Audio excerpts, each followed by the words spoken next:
Prêt tout prêt pour un zeste de spiritualité. Alors aujourd'hui, on va parler des blocages.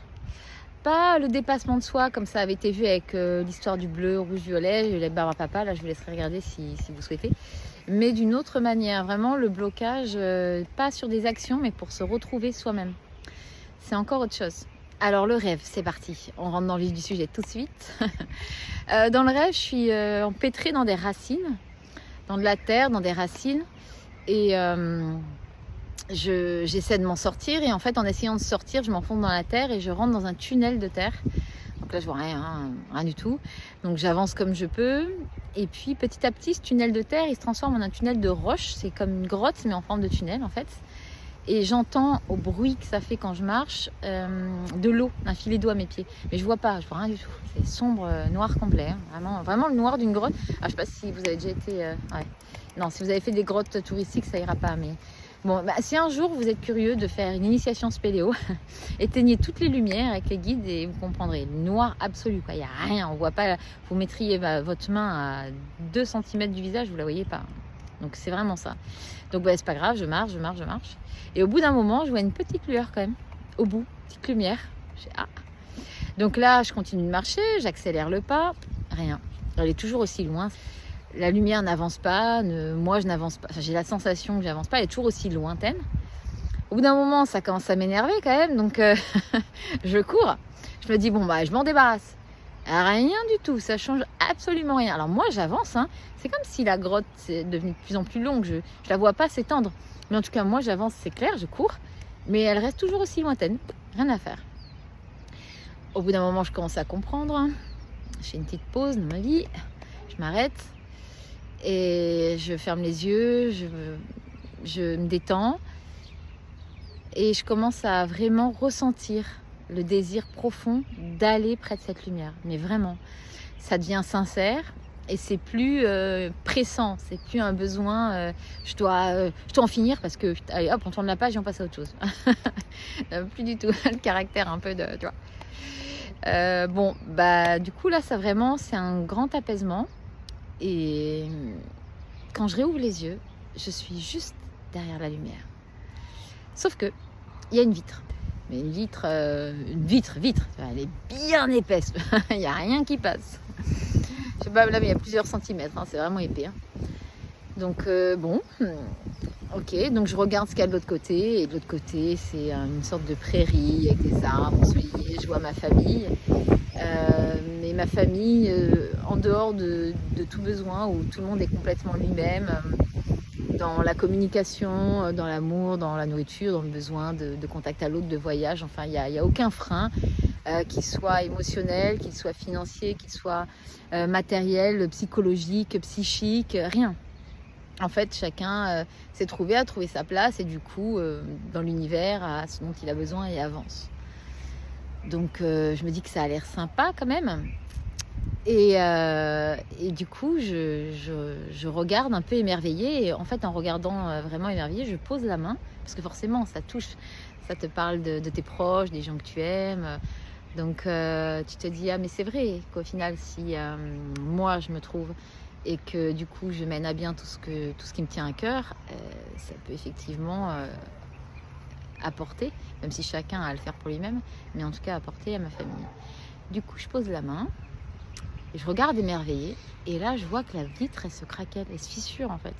Elle se désépaissit, elle devient de plus en plus fine, et elle se fissure. Ah, du coup, je me dis tiens, et qu'est-ce que je fais? Je donne un coup de dent, elle s'est fissurée, elle va casser, tu vois, c'est une vitre. Pas du tout. Je tape dedans une fois, je vois qu'elle commence à se solidifier, donc j'y vais avec les 2 mains, un peu en mode bourré, je fais allez, coup de pied. Pas du tout, hein. Ça redevient limite encore plus solide qu'avant et c'est terminé. Bon, je comprends vite que c'est pas comme ça que ça se passe, c'est pas la peine. Donc je m'assois derrière, je regarde tranquillement et je suis honnête avec moi-même. En fait, passer de l'autre côté me fait peur. Pourquoi? Parce que si ma grotte noire trempée quand je pose mes fesses par terre et toute froide, c'est pas toujours l'idéal. Je m'y suis habituée en fait. Je me suis habituée. Et en plus, moi, il me monte une grotte. Je suis spéléo, donc entre autres, pas en passion, pas en métier. Mais...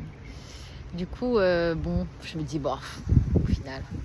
Et puis je regarde l'autre côté et c'est vrai que c'est sympa, mais voilà. Et en fait, ça demande à vraiment comprendre déjà que c'est ok, que vous avez le droit d'être complètement vous-même, de vous retrouver, de l'être dans le monde, que vous avez le droit vraiment à vous sentir bien et comblé sur tous les plans. Même l'amour, oui, même tout. Et du coup, mais bon, ça sera c'est le sujet d'une autre vidéo, parce que ça passe aussi par l'amour de soi, par ressentir, vous mettez ce que vous voulez, Dieu, vie, univers, enfin bref, l'amour en général. Mais ça part pour autre chose. Bref, je m'éloigne pas du sujet. Du coup, vous avez cette vitre là, et au bout d'un moment, je me dis, ok, je suis prête. En fait, ouais, j'ai envie de découvrir autre chose. Alors, ça fait peur, la nouveauté, au fond de moi, l'animal qui est en moi, mais banco quoi. En fait, ça me donne envie et c'est parti. Du coup, je ne sais pas comment casser cette vitre. Mais je refais de la même manière, je referme les yeux, je ressens, je m'imagine de l'autre côté et je ressens la joie, je ressens le bien-être, je ressens le bonheur, l'alignement, je me sens alignée, je sens que c'est juste, que je suis en harmonie avec moi-même, dans la justesse. Je ressens beaucoup de sérénité. Je me lève et quand j'ouvre les yeux, la vitre elle tombe complètement, elle se brise et elle tombe au sol. C'est terminé, il n'y a plus de vitre. Et en tombant au sol, tous les morceaux de vitre se transforment en rose-rouge sur le sol, donc sur la moitié basse de cette entrée de grotte en fait, hein, sauf qu'il y a une sortie de grotte, mais voilà. Je sors, et quand je sors, je me retourne. Et en me retournant, je vois, comment je peux décrire ça? C'est une falaise, et il y a des tas d'entrées, des tas de sorties plutôt de grottes, vraiment... je dis entrée parce que nous en Spéléo on rentre et on ressort, sauf si c'est une traversée, mais souvent par le même endroit. Et donc du coup il y a des tas de sorties de grottes partout. Il y a personne, il y a une vitre bien épaisse, puis il y a absolument personne derrière. Il y en a où il y a quelqu'un derrière qui est assis, qui est posé. Et là je me dis ah ça va pas tarder, ils vont arriver ceux-là. Et il y en a qui tambourinent mais vraiment fort sur cette vitre. Et puis il y en a où il n'y a plus de vitre, il y a juste des roses au sol. Voilà.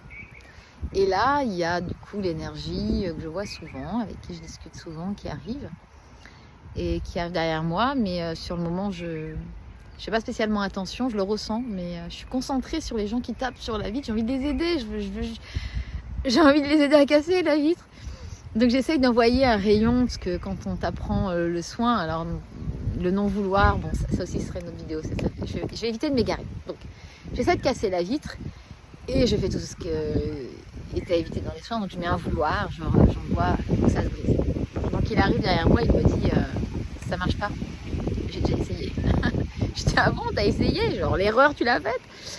Et il me dit ah, on n'est pas si éloigné de tout que ça, et ça doit venir de l'intérieur. Et tu ne peux rien faire, ça peut venir que de l'intérieur. Et du coup je suis un peu déçue, mais j'arrête.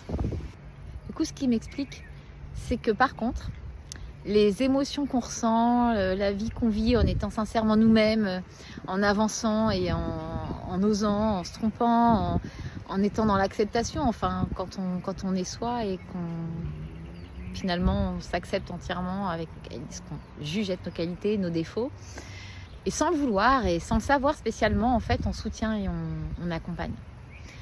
Peut-être que vous avez dans la vie, c'est pas forcément des gens connus, c'est peut-être des proches, hein, qui vous inspire, et effectivement ça vous pousse à aller vers vous-même. C'est pas forcément pour faire la même chose, c'est simplement pour rayonner vous, votre propre couleur, et être bien en fait avec vous-même. Et quand vous voyez des gens qui osent contre plein de, je sais pas, on vous dit ah non tu peux pas partir à l'autre bout du monde parce que y a ta famille, parce qu'il y a tes parents, non tu peux pas changer de métier parce que nous on compte sur toi, non tu peux pas, enfin voilà, en fait, quand vous le ressentez dans vos tripes, c'est ce qui est, tout simplement. Apprendre à s'écouter. Voilà. Après, ce qui est génial, ce qu'il me dit, c'est la lumière que tu voyais au fond, comme ça, de ton tunnel, c'est toi-même, c'est ta propre lumière. Puisque c'est quand tu es en harmonie avec ton être, quand tu vibres ta coloration, et que tu t'acceptes tel que tu es et que tu t'assumes dans le monde. Voilà. Donc ça, c'était hyper intéressant. Donc ce que vous devez comprendre, c'est que souvent, quand on est hyper joyeux et qu'on se soucie des autres, on fait tout pour pas trop le montrer et pour rester dans son coin. Finalement, c'est tout l'inverse. Ça ne sert à rien de vouloir. C'est pas ça. C'est pas vouloir montrer. C'est simplement être soi-même, sans se cacher. En fait, c'est la seule différence parce que c'est en laissant sa lumière briller que les autres peuvent se dire qu'ils en ont une aussi et qu'ils peuvent aller dans le même sens, en fait. Dans le sens de se retrouver, dans le sens d'être bien, dans le sens de faire des choix forts pour eux et de s'assumer dans le monde. C'est pas en se planquant que ça servira à quelque chose, mais c'est pas en se montrant non plus. Juste soyez vous-même. Honnête avec vos émotions, juste soyez sincère, tout simplement. Quel changement quand la vie se brise? C'est simple, vous vivez, point. En fait, vous commencez à sortir de l'auto-jugement, la culpabilité permanente, etc. Je vous dis pas que vous êtes plus vous-même, vous n'avez pas ce que vous estimez des défauts, des qualités, c'est pas un problème. Si t'as de l'orgueil, il va pas sortir en 2 secondes. Mais tu vis, point. Tu vois. Tout ce que tu mets en place pour essayer de fuir qui tu es ou de ressentir qui tu es crée cette vitre. Donc ça, c'est une image qu'on m'a montrée quand je marchais dans le tunnel, comme un flashback. Alors comment on fait pour se fuir? C'est simple, on trouve des tas de stratagèmes. T'inquiète pas, alors là, il n'y a pas de souci.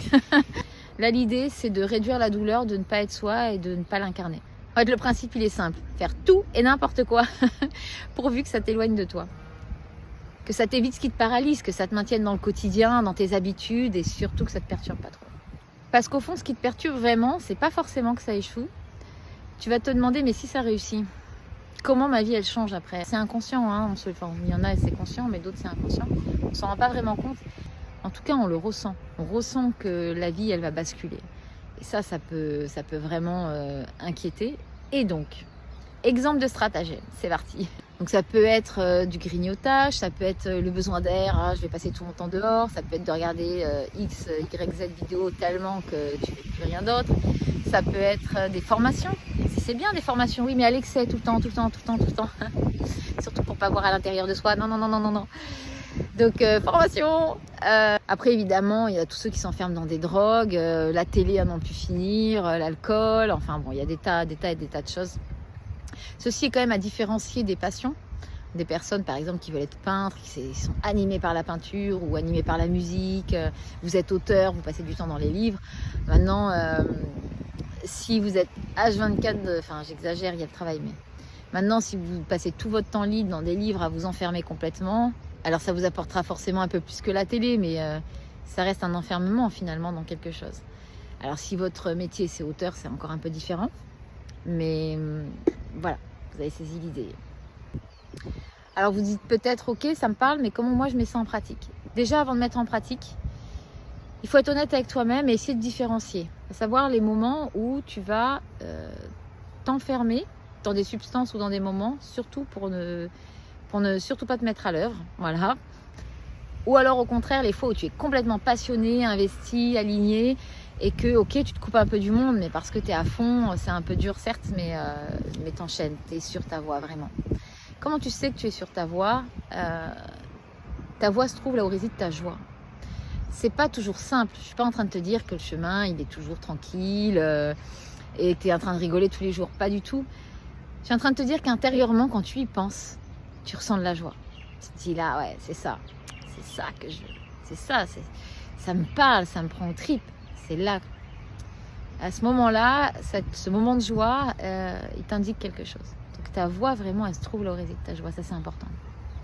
Et encore une fois, ça ne signifie pas que chaque moment que tu mettras en place, par exemple, je sais pas, tu vas devenir pianiste, ce sera tout le temps simple. Pas du tout. Il y a des moments où tu vas avoir l'impression que tu stagnes et pour arriver au niveau au-dessus, il va falloir te donner vraiment encore plus, mais c'est ta voix et tu le sais. Après, tu peux aussi te demander qu'est-ce qui me transporte? En quoi je suis bon? Où est-ce que je me sens à ma place? Où est-ce que je me sens bien? En paix avec moi-même? Alors oui, dans tout ce qui te... ce avec quoi tu ressens ça, tu peux tout de même te fuir et éviter d'y aller parce que ça te fait peur, ça te bloque, parce que ça va complètement basculer ta vie. Comment reconnaître si tu te fuis ou non? Déjà, si tu te fuis, sache que dans la journée, tu seras plus souvent enfermé dans des moments que j'expliquais plus haut, ou dans des substances. Tu vas t'en rendre compte en fait, tu vas te dire bon allez là, je me remets au piano.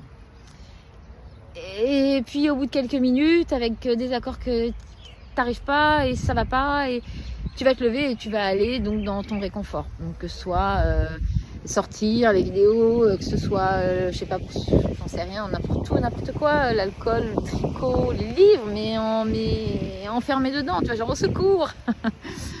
Donc ça, c'est vraiment, tu reconnaîtras que tu te fuis à ça. Tu verras qu'à un moment, tu stoppes et c'est différent de stopper pour y revenir une heure après parce qu'on sent qu'il y a besoin d'une pause et que ça fait longtemps qu'on y est. Là, je te parle vraiment de... Non, ça bloque et je m'en vais. Alors que c'est vraiment toi. Ce qui est paradoxal, c'est que plus tu te fuis, plus ce que tu aimes et plus ce qui est vraiment toi te sera difficile d'accès. Plus ça te sera compliqué d'y aller et d'y revenir en fait. Parce que tu t'es fui tellement longtemps que tu crées un mur dingue. Il est épais, il est haut et c'est de plus en plus difficile de le contourner ou de le casser ou d'ouvrir une porte. Du coup, à chaque fois que tu essaieras d'aller vers toi, si ça fait vraiment longtemps, tu sentiras nettement physiquement cette fuite. En fait, tu vas avoir ce blocage plutôt à ce moment-là. Tu vas avoir une mal au thorax ou mal au ventre. Et si vraiment tu es franc ou franche avec toi-même, tu te verras aller vers ton refuge. Tu t'observeras et tu te diras ah merde, ah ouais. Parce que tu es mal à l'aise dans ton corps, quoi. Tu le ressens, et pourtant tu sais que c'est toi. Mais tu vas avoir une sensation d'être retenu, tu vas avoir envie d'un échappatoire. Et une petite astuce, souvent, qui on l'était dans l'enfance. C'est quelque chose qui nous passionnait déjà dans l'enfance, très souvent. Comment savoir si j'avance vers moi? Quand tu avances vers toi, au contraire, tu seras, donc à part ces moments de blocage, mais plus souvent dans la légèreté, dans la sérénité, dans la joie, dans la motivation. Je ne dis pas qu'il n'y aura jamais de moment de ras-le-bol, ni de fatigue, ni quoi que ce soit, mais tu seras plus en forme. Tu seras vraiment plus dans une forme d'harmonie, d'alignement, où tu continues, tu fais ce qui te plaît, et puis des fois tu seras fatigué, et puis par moments, tu iras te réfugier un peu aussi. Un petit pas en arrière, bon, avant de revenir. Mais ce ne sera plus un besoin vital. Tu ressentiras nettement la différence. Tu pourras encore avoir des petits moments de blocage et tu les reconnaîtras un peu moins par rapport à toi-même, peut-être un peu plus par rapport aux autres, jusqu'à ce que tu comprennes que tu fais aucun mal et que finalement tout ce que tu rayonnes peut apporter. Et même si ça en met certains en colère ou dans la jalousie ou peu importe, dis-toi que tu es peut-être en train de leur permettre de taper sur la vitre et de bourriner. L'étape d'après, c'est de s'asseoir, de comprendre, de ressentir, et ils n'en sont plus très loin. Donc ça apporte dans tous les cas. Continue, c'est ton moment, et c'est maintenant en fait. Parce qu'en fait, tu es sur ta voie et tu avances vers toi. À la fin de ce rêve, je demandais, est-ce que briser cette vitre, c'est un gage de bonheur, oui ou non, en fait, finalement. Ça, j'avais vraiment besoin de comprendre. Et bien, pas forcément. Voilà, là on me montre des hommes, des femmes qui se plaisent dans leur vie, qui ont une vie qui leur convient tout à fait, qui ne se sont pas complètement trouvés, mais qui sont bien dans leur métier, soit dans leur couple, soit dans la globalité de la vie qu'ils ont choisie, tout simplement, et qui sont pas malheureux, et voilà, qui peuvent rigoler, qui peuvent être bien, et qui ont des hauts débats comme tout le monde. Et on me montre des personnes qui traversent cette vie, qui arrivent de l'autre côté, et qui ne sont pas forcément à danser, à rire, à la joie comme on l'imagine, on va dire, quand elle est visible. Non, ils sont là, tranquilles, sereins. La seule différence qui est notable entre les deux, les personnes qui sont derrière la vitre et celles qui sont passées de l'autre côté, c'est vraiment le fond. En fait, on me montre comme le fond de l'océan qui est calme, qui est serein, qui est vraiment dans une totale acceptation. Ça, c'est la différence principale. C'est vraiment cet apaisement au fond de soi. C'est cette acceptation totale de soi. Mais après, la forme que ça prend dans ta vie, ça... Et en fait, tout ça, ça me fait penser à un proverbe, j'ai entendu, je ne sais plus l'auteur, qui disait, avant l'illumination, j'allais chercher de l'eau et couper du bois. Après l'illumination, j'allais chercher de l'eau et couper du bois. Ouais, la seule chose qui change, c'est l'état intérieur dans lequel tu te trouves quand tu le fais. C'est tout. Ce que je comprends, c'est qu'être soi face au monde, c'est pas toujours simple. Par contre, je peux t'assurer que c'est toujours salutaire. À bientôt dans une prochaine vidéo.